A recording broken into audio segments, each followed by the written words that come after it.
everyone. I welcome you all to today's Focus of the Day session. Today we are going to talk about Mikhail Gorbachev. The former Soviet Union leader Mikhail Gorbachev has died at the age of 91. We shall be covering this particular topic in the following sequence. We shall be knowing about Mikhail Gorbachev, the key highlights of his term as a Soviet Union leader, the critical evaluation of his policies and certain developments that took place during his reign. Also, we shall look at Mikhail Gorbachev from Indian perspective, and thereafter we shall be having our prelims and mains based practice questions. But before I move any further in my discussion, I want you all to pay attention towards this very crucial announcement, that is GS Paper 2 Polity IR and GS Paper 4 Ethics courses that have begun today. There are a couple more days for which we are going to keep the admissions open for these particular batches. Kindly do not miss out on this opportunity. You are going to be taught by Nitin Shivhare sir himself, who is the founder and director of Analyst IAS. Moreover, there is a current affairs batch which is going to begin soon, and the public administration batch is going to begin on 25th of September. Do not miss out on these opportunities. Do inquire about the courses and the admission on the given numbers. You can also visit our office in the old Rajendra Nagar Market, New Delhi. Now let's get back to the topic. So let's know about the man Mikhail Gorbachev. He was the last leader of United USSR. So when it was USSR, still USSR, he was a leader at that time. He was the last one, and it was during his reign that USSR got disintegrated. He was the young and dynamic Soviet leader who wanted to reform communist regime on lines of democratic principles by giving some freedom to the citizens. Now, this was a premise. Let's know about the details of his term. He recognized the policy of Glasnost, or in English we call it freedom of speech, which was severely curtailed during the earlier regime. He began a program of economic reform called Perestroika, or Restructuring, which was necessary as Soviet economy was suffering from both hidden inflation and supply shortages. Cultural freedoms were granted to the press and artistic community during Gorbachev's time. He launched radical reforms meant to reduce party control of the government apparatus. Thousands of political prisoners and their dissidents were released during his rule. He accredited with the success of nuclear disarmament agreement with USA, which won him Nobel Peace Prize in 1990. So, as I told you, he was the man during whose reign USSR got disintegrated, and we also know that this event coincides with end of Cold War. So the man who helped end Cold War, he is known as. So Mikhail Gorbachev ended the Cold War without bloodshed but failed to prevent the collapse of Soviet Union. Often termed as last Soviet president, he forged arms reduction deals with the United States and partnerships with Western powers.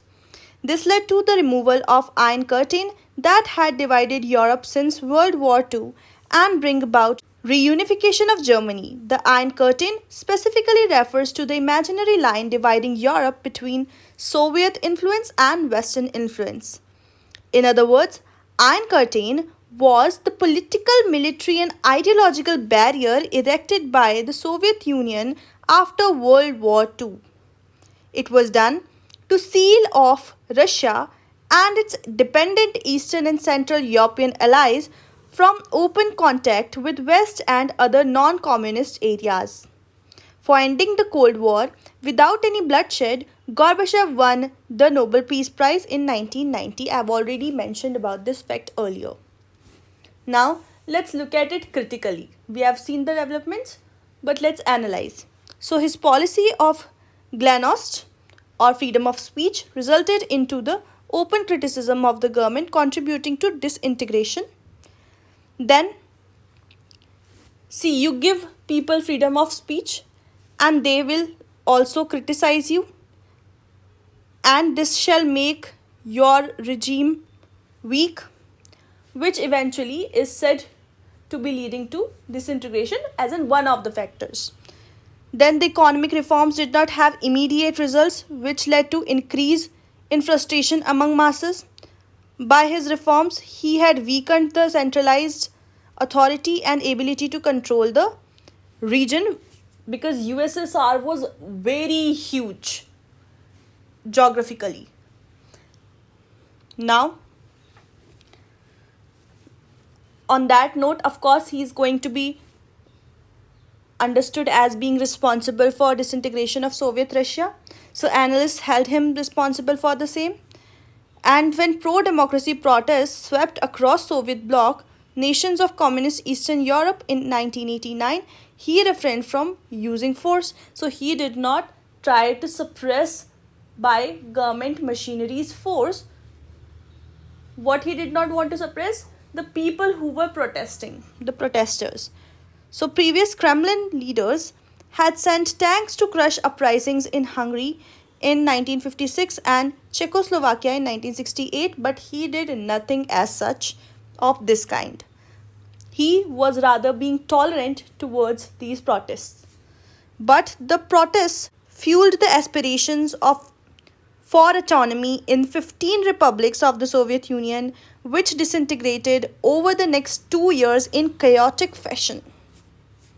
So hence, he is considered responsible for disintegration of Soviet Russia. Now let's talk about from Indian perspective. Mikhail Gorbachev came to the helm in the Soviet Union just a few months after a forced leadership change in India. Indira Gandhi's assassination in 1984 led to Rajiv Gandhi assuming the mantle. Between 1985 and 1989, Rajiv Gandhi and Gorbachev found enough common ground to mark a high point in India-Soviet relations. This was despite their differences over Russia's idea of an all-Asia forum along the lines of common European home. The then Indian PM had conveyed that India was against countries intervening in areas outside their own. Gorbachev visited India twice, in 1986 and 88. In 1986 visit, it was Gorbachev's first visit to a non-Warsaw Pact country after taking over as the leader of Soviet Union. He also addressed Indian Parliament during the visit. This period also saw lavish cultural exchanges between the two countries, with the Festival of India in the Soviet Union in July 1987 the centerpiece. Now this was all the details you needed to know from the perspective of this news. Let's get to the prelims practice question. The introduction of economic and political policies of Perestroika is associated with which of the following political leaders? I've already mentioned it in this session. So your options are A. Nikita Khrushchev, B. Mikhail Gorbachev, C. Boris Yeltsin, and D. Vladimir Putin. You shall be putting your answers in the comment box below. And you can also pause this video to do the same. Well, the answer for this particular question is of course B. Mikhail Gorbachev.